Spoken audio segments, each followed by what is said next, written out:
Hi folks, welcome to the Prepared Homestead. This is Travis. Thank you all for stopping by to watch. It's a little sultry out this morning. It's supposed to be like 93, 95 here today. It's already feeling that. And then of course it's the Ozarks crazy weather because tomorrow it's supposed to be a high of like 65. Be like a 30-degree drop. And only a slight chance of rain. It doesn't look like it's gonna be, the temperature drop will be caused by rain and that kind of stuff moving in. It's just a cold front. It's gonna drop the temperature like a rock. So tomorrow morning's walk, depending on when that front moves in, might feel quite cool. So we're gonna talk about, something that, a lot of you say, hey, why don't you do more like, prepping type videos, how-to stuff. And so this is going to kind of touch on that. Now, before the rest of you tune out because, it's going to be a boring one, let's just stay with me on this. Most of the time when I make these videos, I just get an idea and then whatever falls out of my mouth is what I send. So you never know what you might get. If you haven't already, maybe you should check, like and subscribe to the video and the channel.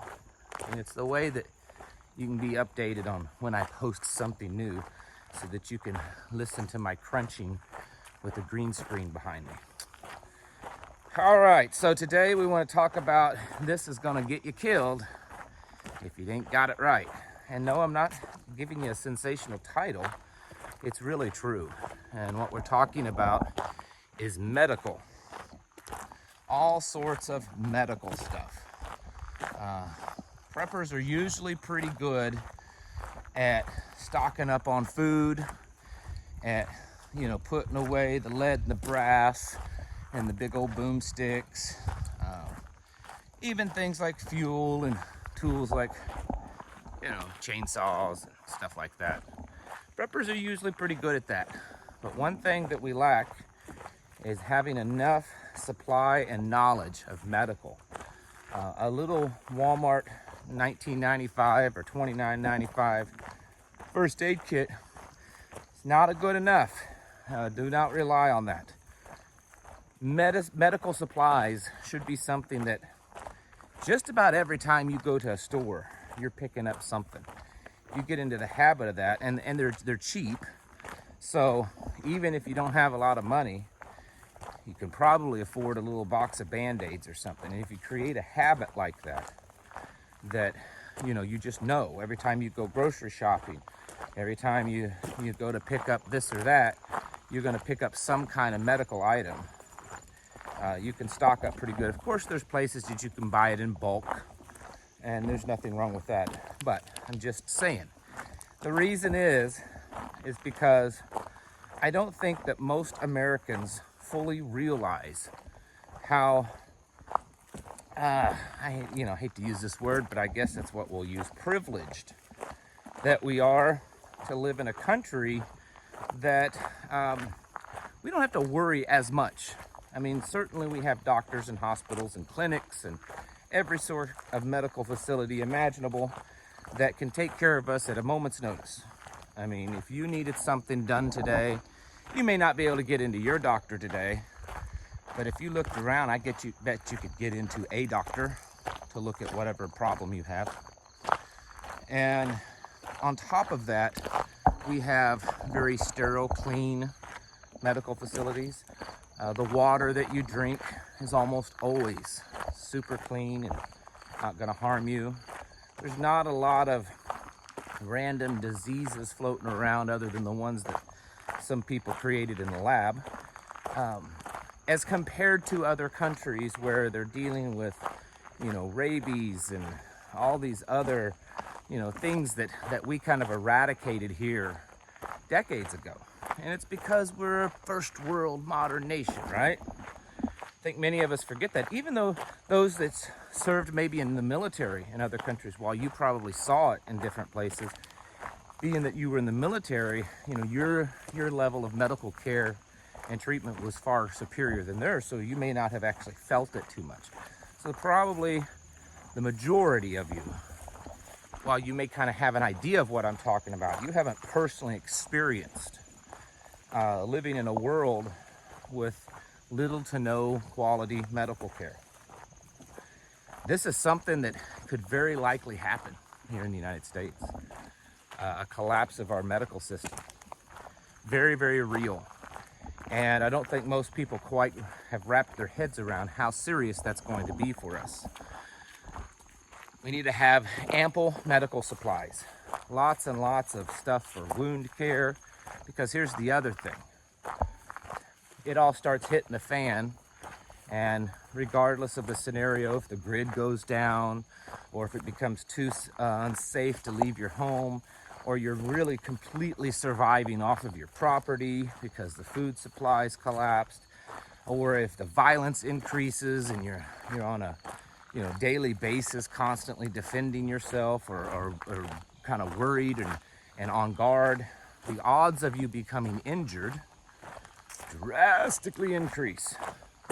Any of you that are homesteaders full-time and do the stuff that you do, I mean, and maybe I'm just a big clumsy ox, but there's hardly a day that goes by that I'm not scratching myself and bumping myself and, bruising and cutting and burning. I mean, it's just all the time, and they're all minor mostly, so you don't worry about it. But we also don't worry about it because we have the ability to clean that. Even if I don't go to the doctor, if I cut myself and then a couple of days I'm like, ooh, I didn't think that was too bad, but it's starting to get infected.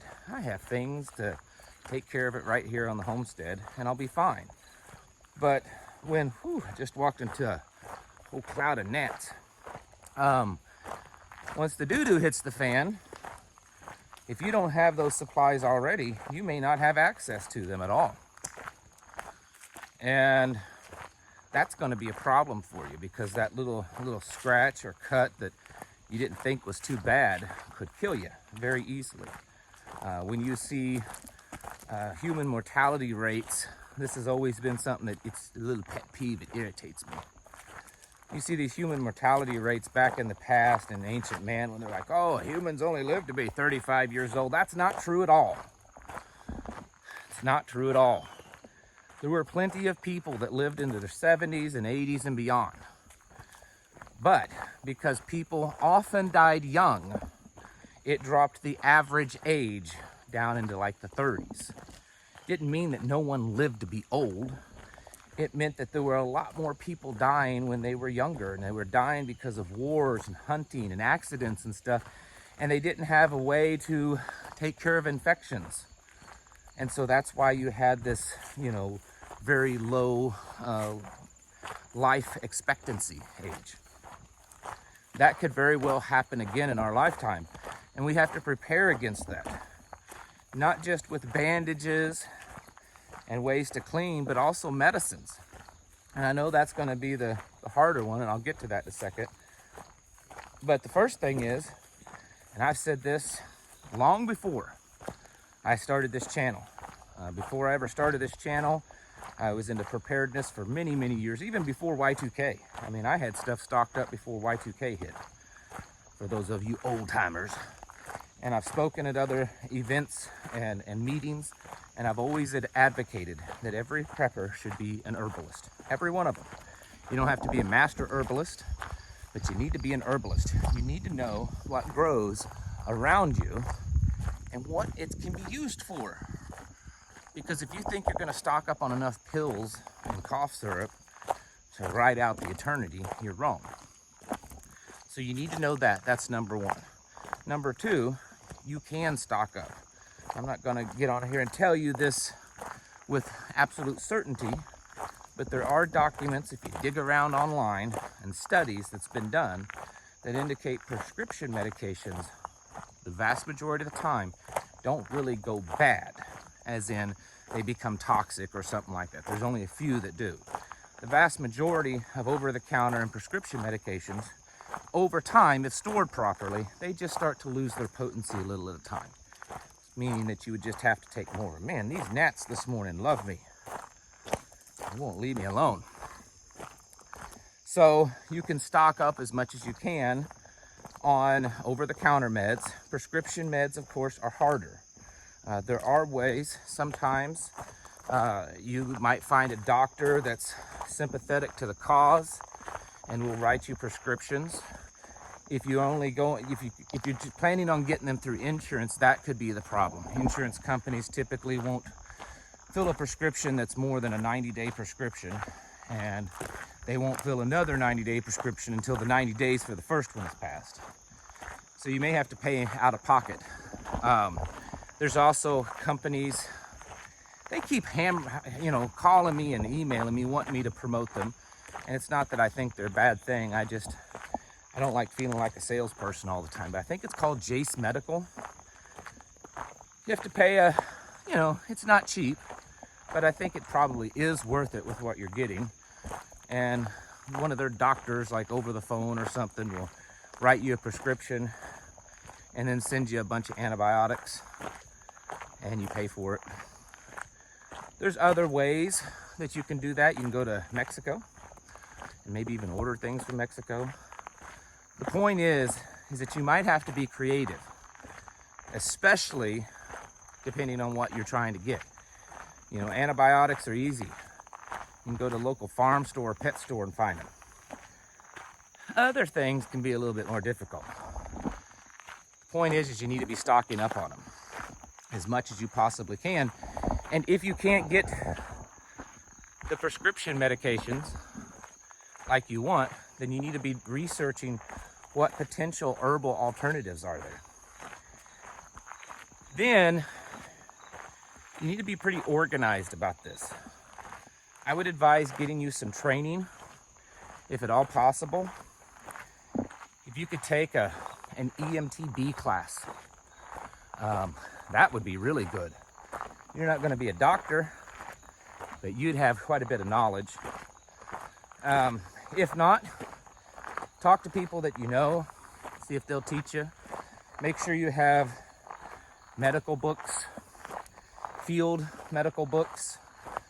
Go to used bookstores, thrift stores. A lot of times you'll find curriculum books for, like nursing classes and paramedic courses in there that would cost you a couple $100, and they're in there for $5 or $10. Those can be good also. Having a group medical care area is a really good idea. If you have or are working on some type of mag or tribe, and you have someone, well, even if you don't have someone that's kind of the group expert on medicine and medical care, which you should have someone, even if no one in your group has any medical background, you should designate someone to do the work and the research to try to learn it. And then it wouldn't hurt to have kind of a designated area, or maybe someone has a building on their property in your group, in your mag or tribe, that you want to build it into being some type of field hospital, or have bags of extra gear that everyone puts in. That way, if something happens and you as a mag have to activate, you can have kind of a patrol level or platoon level medical gear stuff. And so that's a good thing to think about. The point is, folks, if we don't look into the medical care stuff and take it seriously, and I'm not talking just combat casualty care, that's important. Gunshot wounds, stab wounds, or just a big old chainsaw slash on your leg, where you need a tourniquet, chest seals, and all that kind of stuff. That's important because, I've had my finger stuck in someone's artery before, keeping them alive until they could get a tourniquet, because there was not one around. So I understand the severity and the seriousness of that. Kept the guy alive with my finger in his leg. But the reality is, hopefully, we're not going to be dealing with bullets and knives all the time. We could, but the odds are the majority of the things that we're going to be dealing with is just wound care and simple illnesses. You're not going to have to worry so much about dying from some rare cancer. You could die from the flu. Your child gets strep throat and starts running a high fever. Do you know how to take care of that without medicine and doctors? A lot of you parents will say, yeah, of course I do. But you'd be surprised of how many parents don't. They strictly rely on doctor's advice, and they have no clue what to give a child or how to take care of them if they, get something like that. And they run high fevers and get really dehydrated and just really sick, stopping vomiting, stopping diarrhea. You know how to do that? You know how many people die a year of diarrhea? I don't know, but I've read it before. I can't remember, and it's a lot. It's a major cause of death on this planet, where they just get dehydrated and die. These are things that America has been privileged enough that we haven't had to deal with. And I think that's going to change. And so if you don't have the adequate medical care, combat casualty care, wound care, medicine, medicinal herbs, all of these different things, if you don't have them available and have at least a decent understanding of how they work and how to use them, then you might die. And that's not being dramatic. That's being truthful and honest and everything. So folks, do the research. There are some excellent channels out here on YouTube land that talk about all different kinds of medical stuff. There's amazing herbalists. There are, people that are like paramedics and stuff. They're talking about full bags and kits. There's people that talk about and put a focus on combat casualty care, all that. You need to be working on that and building up your stockpiles. It doesn't matter to me where you get it, but you need to be doing it, because when societies collapse, one of the things that collapse with them is their medical care status, okay? To where we just all assume that we have good quality medical care at our fingertips. And that's going to collapse too. I've spoken with and heard from people that work in veterinary offices, medical people, people that run businesses that deal in medical care, and all of them say the same thing. Things are getting really hard to come by. It's taken a long time. They're not, the stuff isn't quite as available as it used to be, whether it's medicines, antibiotics, wound packing, all that kind of stuff. And then we've got China, constant problems there, and very likely potential wars. Xi Jinping said yesterday, told his armies to prepare themselves for war. And the vast majority of our medicines, over-the-counter, prescription, and medical equipment, bandages, syringes, everything. The vast majority of all that comes from China. And so if we went to war with China, there's a good chance that stuff may not be coming. If we put sanctions on them, they could withhold that kind of stuff. There's all kinds of things that could happen. So folks, get prepped up. Start really putting heavy focus on your medical stuff, whether it's wound bandage stuff or internal medicine, because you're going to need it. Look at your naturals stuff, because that's always a good way to go also. Folks, get your houses in order. Prepare yourselves mentally, physically, and spiritually. Thank you for watching. I'll catch you in the next video.